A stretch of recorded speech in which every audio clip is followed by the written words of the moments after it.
Madame, Messieurs, bonjour et bon début de semaine chez vous et sur Kivu Morning Post. Bienvenue au Flash Info de ce lundi 14 avril 2025. Au moins 6 morts dans des combats dimanche dans la cité des Kavumu, en territoire de Kabare au sud Kivu, entre les combattants de la FCM 23 et un groupe de miliciens Wazalendo. Selon des sources locales et civiles à Kivu Morning Post, il s'agit d'un bilan provisoire. Les combattants Wazalendo alliés à l'armée congolaise ont attaqué la zone. Des tirs d'armes lourdes et légères ont été entendus toute la journée. Le M23 a accusé la SADC de mener des opérations militaires avec les FARDC Wazalendo et les FDLR ciblant Goma dans la nuit du 11 avril 2025. En réponse, les forces armées congolaises accusent le M23 de manipuler l'opinion. Elle déclare que le communiqué de la FCM 23 est un faux scénario destiné à justifier les tueries des civils à Goma. Selon elle, cette manœuvre vise à faire échouer les initiatives de paix. Suivez la lecture du communiqué par le général Sylvain Ekenge, porte-parole des FARDC. Un communiqué infondé et dépourvu de toute logique a été rendu public par l'AFC M23 soutenu par le Rwanda. Cette communication accuse les forces armées de la République démocratique du Congo d'avoir monté la nuit du 11 au 12 avril 2025 une attaque contre la ville de Goma. À ce sujet, les forces armées de la République démocratique du Congo tiennent à donner des précisions objectivement vérifiables suivantes à l'opinion nationale et internationale. 1. Au nord de la province, leur première position se trouve à plus de 300 km de la ville de Goma, dans le territoire de Lubero, au grand nord de cette province. 2. À l'ouest de Goma, les forces armées de la République démocratique du Congo sont en pleine défensive dans le territoire de Walikale. Au sud de Goma, les premières positions des FARDC sont à des centaines de kilomètres de la ville de Bukavu, dans les territoires de Mwenga, Uvira, Fizi et Chabunda. Le communiqué de l'AFC M23, taillé de toutes pièces, est en réalité un scénario sciemment monté non seulement pour camoufler et justifier les tueries quotidiennes des civils dans la ville de Goma, mais aussi et surtout pour manipuler l'opinion et également satisfaire leurs appétits criminels. C'est une manœuvre dilatoire concoctée pour tenter de faire capoter toutes les initiatives de paix en cours. Les forces armées de la République démocratique du Congo, tout en demeurant vigilantes et respectueuses des droits de la guerre, restent attachées aux engagements souscrits par la haute hiérarchie pour le retour d'une paix définitive dans l'Est de la République démocratique du Congo et dans la sous-région. Selon l'AFCM 23, les forces coalisées de Kinshasa ont tenté de reprendre Goma dans la nuit du 11 avril 2025, mais leurs efforts ont échoué. Le mouvement dénonce des actions contraires aux engagements de la SADC qui ralentissent la réhabilitation de l'aéroport international de Goma. L'AFCM 23 exige donc le retrait immédiat des troupes de la SAMIDRC et la reddition des FARDC stationnés dans les installations de la MONUSCO. Elle réaffirme son engagement à protéger la population civile en considérant sa position initiale de cesser le feu. Pendant ce temps, la MONUSCO dément fermement les allégations graves d'une prétendue alerte circulant actuellement. Cette alerte prétend qu'une attaque imminente sur la ville de Goma serait orchestrée depuis l'une de ses bases, notamment celle de l'aéroport de Goma. Dans un communiqué, elle affirme qu'aucune activité de cette nature n'a jamais eu lieu ni ne saurait être tolérée. La mission onusienne qualifie ces accusations de fausses et extrêmement dangereuses et dénonce des rumeurs malveillantes visant à nuire à son image et à la sécurité des civils.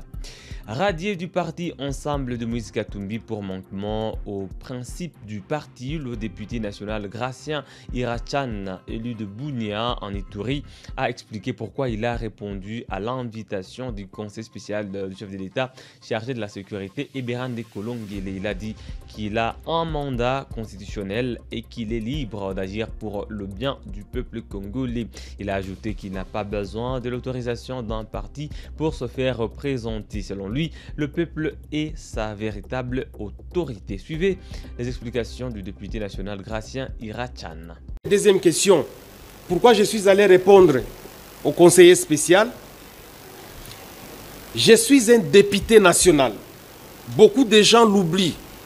Et je le disais au début de cette intervention, j'ai un mandat constitutionnel. À la Constitution, c'est l'article 101, alinéa 4, où je représente la nation.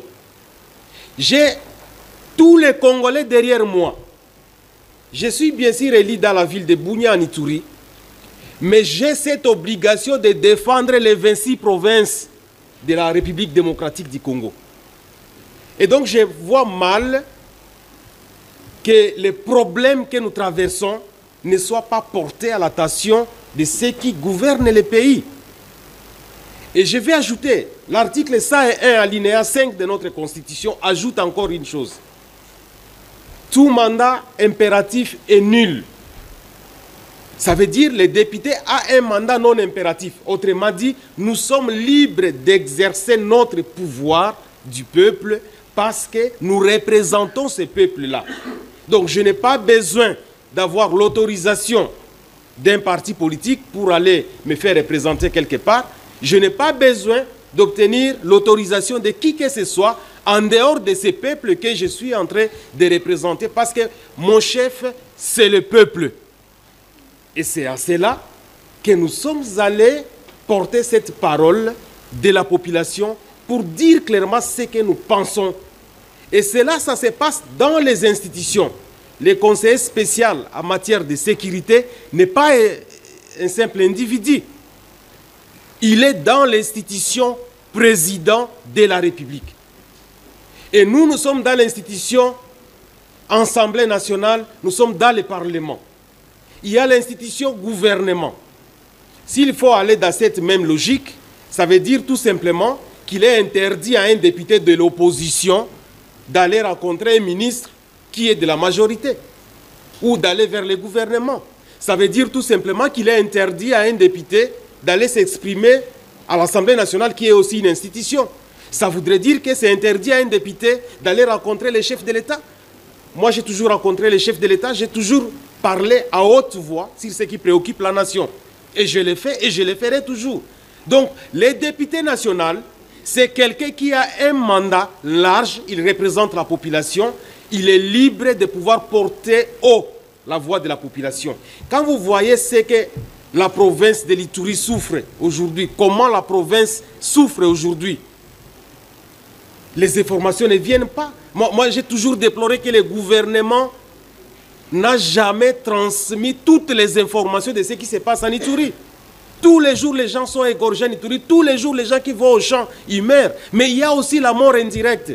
Ou les gens qui sont dans les camps, parce qu'en Ituri, on a plus ou moins 2 millions de déplacés internes et externes. Tous les jours, ils meurent, ils n'ont pas à manger. La communauté internationale ne leur donne même pas d'assistance, même pas les gouvernements. Et ils sont là. Il y a les viols, il y a les pillages, il y a tout dans les camps. Ils sont en train de mourir de la maladie, de la malaria, aucune assistance. Et si nous comptabilisons ce nombre de morts, vous voulez que moi je reste là à regarder ma population mourir et au nom d'un chef de parti ou alors au nom du parti, je ne vais pas aller poser ces problèmes, j'irai poser ces problèmes. Voyez ce qui se passe au Nord Kivu aujourd'hui. Tous les jours ont-ils des gens au Nord Kivu, tous les jours ont-ils des gens au Sud Kivu. Moi, je suis allé jusqu'à Minembwe, dans les territoires de Fizi, dans les territoires de Mwenga. Mais ce sont des morts tous les jours, des violences tous les jours, des pillages de bêtes, des scènes horribles à voir. Mais est-ce que vous attendez ces informations à Kinshasa? Non. Et aujourd'hui, que je ne reporte pas ce que la population du Sud qui vous traverse, la population du Nord qui vous traverse, au nom de la discipline, je ne sais pas, un parti politique, jamais de la vie. Moi, je vois le peuple, mon chef reste le peuple. Quand on est Premier ministre, on a une responsabilité. Quand on est ministre, on a une responsabilité. Quand on est à la députation nationale, au Parlement, on a une responsabilité. Qui peut aller siéger là-bas s'il n'a pas le poste de député? Qui peut participer au Conseil des ministres s'il n'a pas le poste de ministre? Alors, c'est un faux débat. Donc, le poste fait partie de la responsabilité pour trouver la solution au problème que nous sommes en train de chercher, tout simplement.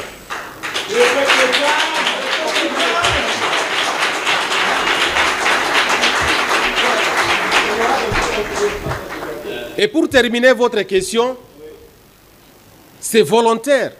Vous pouvez aller apporter votre contribution au conseiller spécial et vous dites, parce que lui-même il demande là-bas, est-ce que vous voulez participer au gouvernement ou non? Le conseiller spécial il demande.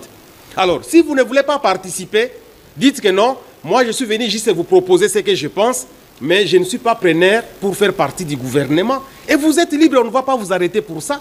Mais si vous voulez participer, apporter votre pierre à l'édifice, vous dites, voilà, je voudrais faire partie de ce gouvernement. Et c'est l'offre que moi je leur ai dit. J'ai dit, bon, si vous pensez que moi je peux aider, bon, je suis là, je peux aider.